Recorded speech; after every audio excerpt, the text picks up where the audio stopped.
Hi, Madhana. So great to see you. Nice to Let me meet you.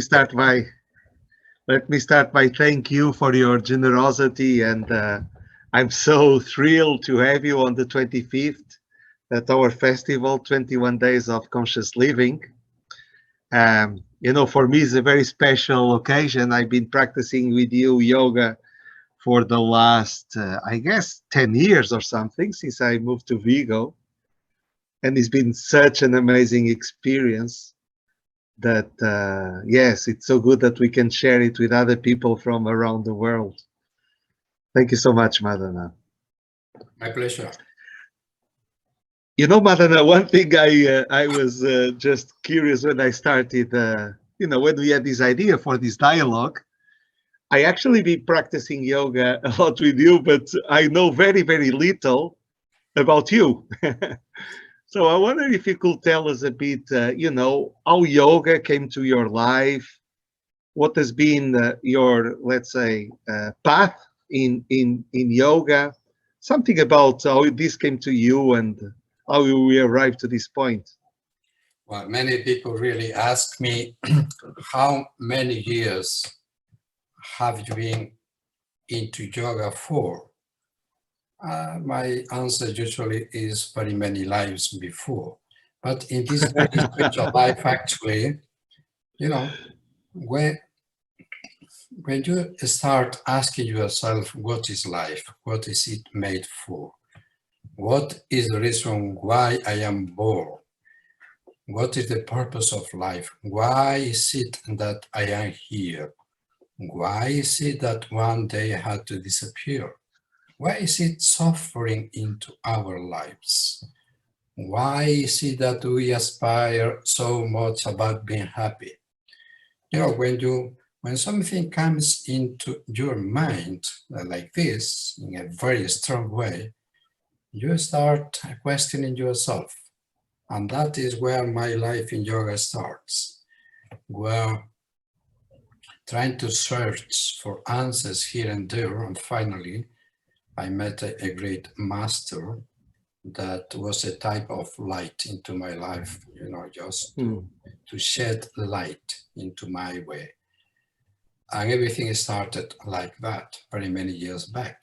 And from that moment onwards, I decided to jump into the world of yoga in such a way that I try to go into very deep ways in other ways, uh, trying just to see how to control my mind, this wild horse that jumps from one place to the other. So it took me to very many practices, to very many teachers, to very many travels to India and all over the world. And little by little, I settled down into this life in such a way that I see life from a different perspective.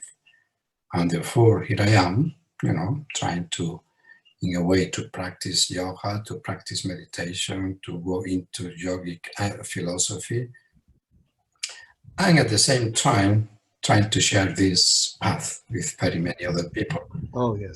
that might be interested into it. Yeah, this is our blessing, Madhana, that you are able to share this. Yeah, you have such an amazing story in this context. One thing I straight away calls my attention for your intervention is that in these days, as you probably know, and I've been there, yoga has become, at least in the Western world, a sort of gymnastics. No, like actually, if you go to a gym in Vigo, you'll most likely will find a yoga class, and everything is done in a very mechanical and physical way. So I have experienced in your classes a complete different path and a complete different approach or way of living yoga. Is in your opinion, Madhana, is yoga a spiritual or self-called spiritual activity? Is yoga just gymnastics? How do you see that? Well, actually, this is a long topic to discuss or to talk about. Hmm. Nowadays, we do have this type of modern yoga, actually, that has been changed since the outlook and perspectives of our society are quite different to those who search for what we can call the truth, just to go beyond these body-mind mechanisms that we are forming part of.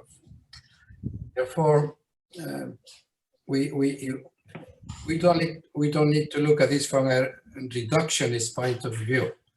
We need actually to look at it from a universal point of view. Therefore, we have different compartments. If we look at the modern yoga, we realize that basically you are very much interested in health, just to peace of mind, just to be tranquil, just to get rid of these states of negativity in our mind, just to this type of moods that take us into anxiety, into different types of suffering. And at the same time, just to take care of this vehicle, which is the physical body. Therefore, according to this structure in our society, we tend just to try to improve those mechanisms of body-mind. And here is where yoga is assumed, is being taken, is being absorbed in such a way that helps us to develop, basically in that sense, and fundamentally what is called the Hatha Yoga. Within the Hatha Yoga, the asanas, which are very notorious in the way of practicing them. However, those people who are not too many, it comes to my mind that sight, that saying in the Bhagavad Gita, when Krishna says to Arjuna, when 1,000 people who look for me, only one, continues in this path, of those 1,000 who continue in this path, only one comes to know me. So the same thing here, very many people are jumping into the practice of yoga. However, very few actually try to go deep within, However, there is a big interest also among the Westerners about not only the physical yoga or the different types or styles of Hatha yoga, but they try to discover the reasons why we are here, as I mentioned in the beginning of this talk. And therefore they go to see for that knowledge and imbibe this type of knowledge that appears above all in the Upanishads, and not only in the Upanishad, but also in the Bhagavad Gita, and not only in the Bhagavad Gita, but all this big dimension that is giving about Vedanta philosophy, be it Advaita, be it Dvaita, Vedanta, etc., the different styles, types of knowledge that are approached by these great acharyas, the great masters, to give different interpretations of the different texts, such as we mentioned previously, the Upanishads and the Bhagavad Gita, the Yoga Sutras, and the Vedanta Sutras, and so on and so forth. Here is where there's a big interest nowadays at the same time, trying just to enriching our lives from the philosophical and theological point of view, in order to go deep through different paths in meditation. And we need to have in mind that these Asian philosophies, in which I could include Hinduism, also Jainism, Buddhism, all of them look for perfection. All of them look for salvation. All of them look for moksha. All of them look for mukti. All of them look to go beyond these body-mind mechanisms, as Ramesh Balchakar used to say. So, I mean by this, of course, there is the traditional yoga, in which there is a big study about the texts, about the different lineages, or different teachers, different masters, different schools that very many people follow. So this comes to mean that there are many paths, many ways that lead actually to the same goal, to the same aim. And actually, we come to find the word yoga, which means that union, that effort that is made for the searcher of truth. So that spirituality is not doing things. It's actually something that you feel deep inside yourself. And therefore, you try to use and to make all the efforts possible in your life to abandon the little, the small, in order to go beyond these small mechanisms of in our ego and have the experience, that we can call also the infinite, or the perennial philosophy, which Aldous Huxley used to talk about, among many others. Yeah. Wow, Madhana. I feel such a depth in your words. And what's more fascinating as a practitioner myself is that this depth is not only in your words, is also on the way, on the gift, on the way you provide your classes. And this is a unique experience. Yeah, in my Um, classes, what I'm trying to do is just to combine in such a way that give the student the possibility to have a different experience, not only the physical experience given by the beautiful asanas, but at the same time trying to realize that we have a monkey mind that jumps from one thought to the other. And here comes Patanjali in the famous Yoga Sutras or aphorisms of Patanjali, when very clear defines what yoga is. Yoga Chitta Vritti Nirodha. I mean, the cessation of these waves that are in our mind. And, at the bottom of those waves, when they are ceased moving, jumping from one thought to the other, you come to realize that there is a spirit, an infinite spirit within ourselves. And it's when we reach that famous word that in Sanskrit is very well known, Sat Chit Ananda, where existence absolute, where bliss absolute, your knowledge absolute. This is our real nature. This is our real identity. So getting out of this Maya, as Shankara used to say, we realize who we really are. So yeah. back and mentioning Wow, again that's the Upanishads, Aham Brahmasmi, that famous Mahavakyas, great proclamations. Aham Brahmasmi, I am Brahman, I am the absolute, I am complete, I am full, I am that, So this is. and so many of us are at the moment feeling that call, Madan, and so many of us are joining this. And I hope in a way that this festival is also allowing for that. Perhaps, Madhana, I can ask you more directly. In the practice you'll give us on the 25th of June, how do you, perhaps you haven't think about it yet, but can you give us just a little hints how you're going to structure it, what we can experience? And Yes, I should say that we could start with a meditation, just to go deeper inside to start with, practicing a tiny bit of pranayama, giving like a short talk, mentioning some origins of probably the Hatha Yoga, and not only the Hatha Yoga, but mentioning some of the verses contained in these Upanishads, which are the biggest knowledge of the Indian or philosophy, right? For instance, the Katha Upanishad, Swestavatara Upanishad, Mandukya Upanishad. Here is where the knowledge is hidden, actually. And at the same time mentioning probably some verses from the Bhagavad Gita, and at the same time just trying to say something about the sutras of Patanjali to be very well understood. And then we come into I suppose, a very nice practice of asanas, that the different styles of Hatha Yoga go from the traditional ones, where you keep the asanas and keeping the asanas, at a standstill. you come to realize how many different sensations appear in your body. You are able to Yeah. observe and watch the movements of your mind. And at the same time, we can have some time expressing the body in a different way from these hatha yoga mother types, like they are more, dynamic in a sense.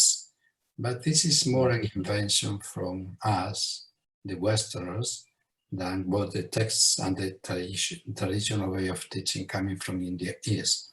Anyway, you try to combine, the East Very and nice. is the best way to Very do. nice, mother.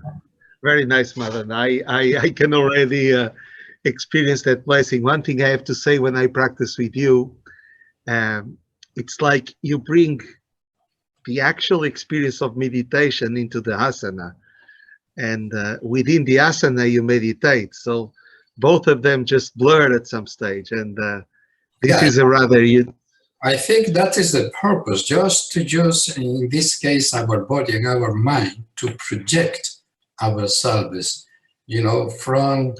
from the experience of the daily life. I mean, we potentiate the welfare of our being in our daily life, but at the same time, we have to know that yoga also has the purpose of helping us to go beyond this body and this mind, because we feel very much isolated, and we're exposed to be born, to live, and then to go beyond this physical body. Therefore, yes, in order to discover a different way of being, a different way of experience, we actually use all these instruments, all these methods that the yoga give to us, just to have this direct experience. It's not something you had to be living. It's something you had to experience and live. And therefore, through that experience is when you start believing things, It's like, how do you explain to a born blind person what is the red color? And you can say very many things, you can give very many explanations, but until the moment the person is able to see by himself or herself, is not going to have the direct experience. This is what yoga yes, gives to you, going to the yes. direct experience. For that, in the end, you don't need any explanations, because you are feeling part of that immensity, Oh yes. part of the infinite. Namaste to that. Yes, Madhana, thank you. So beautifully put, and it's exactly the experience I have now, in the sense that this is a unique, okay, let's call it tool or instrument that is given to us in order to realize, just living life as it comes with peaceful awareness, and yet searching for well-being and getting well-being. But somehow there is a hint that the purpose of this life is not only concentrated in this current life, but as you say, somehow we are also preparing our immortality beyond this current life. And Swami Shivananda put it more or less like this, it's like a dancer who has a jug full of water in her head, and at the same time she was following the rhythm of the music. So she was focusing, not to spill any water at all, but at the same time she was dancing. So, we are dancing with our life or in our life, but at the same time we focus our mind trying to search and look for that which goes beyond this finite body and mind, something that cannot be explained. So therefore, yes, the mission actually of the great gurus of the Upanishads and from all the different traditions is nothing else but get the disciple, teach him, to follow such a path. And as you are following that path, you come to discover who am I. Therefore, the great sentences of these great Upanishads, Tattvamasi, you are that, you are the immortal self. You are not this body, you are not this mind. You are Brahma, you are the absolute, you are the infinite, you know. Saint Thomas of Aquin and many Aquinas and many others used to say, just to explain what is infinite is impossible from a finite Yes. mind. Yes. All of them. So far, In every religion, you have the same answers. Maybe the ways to reach them are different, but the goal, you know, is like going to Santiago de Compostela.